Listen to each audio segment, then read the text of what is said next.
2015 সালের 14 অক্টোবর মেলবোর্নের মধ্যে ভারতীয় বংশোদ্ভূত সাম আব্রাহামকে তার বিছানার মধ্যে মৃত অবস্থায় পাওয়া যায়। প্রাথমিকভাবে এটাকে একটা হার্ট অ্যাটাক বলে মনে করা হলে 10 মাস পর স্যামের অটোপসি রিপোর্টের মধ্যে স্যামের রক্তচাপের মধ্যে উচ্চমাত্রায় সাইনাইড এবং ঘুমের ওষুধ পাওয়া যায়।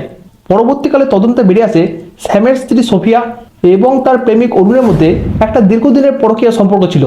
তারা এই দুজনেই কিন্তু একই সময় কেরালা থেকে অস্ট্রেলিয়া এসেছিল। শুধুমাত্র স্যামকে সোফিয়ার লাইফ থেকে সরিয়ে দেওয়ার জন্য সোফিয়া এবং অরুণ মিলে একটা দীর্ঘ পরিকল্পনা করে।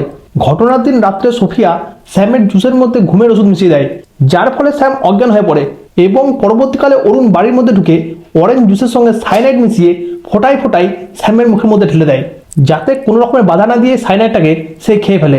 পরবর্তীকালে অস্ট্রেলিয়ান পুলিশ মিস্টার বিগ নামে একটা গোপন অপারেশনের মাধ্যমে তরুণকে ফাঁদের মধ্যে ফেলে স্বীকারোক্তিকে সংগ্রহ করা হয়।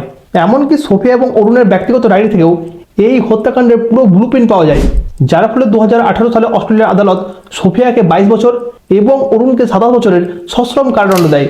ভালোবাসার দোহাই দিয়ে একটা সাজানো ঘরকে ধ্বংস করার এই ঘটনাটা অস্ট্রেলিয়া এবং ভারতের সম্পর্কের মধ্যে একটা ব্যাপক আলোড়নের সৃষ্টি করেছিল।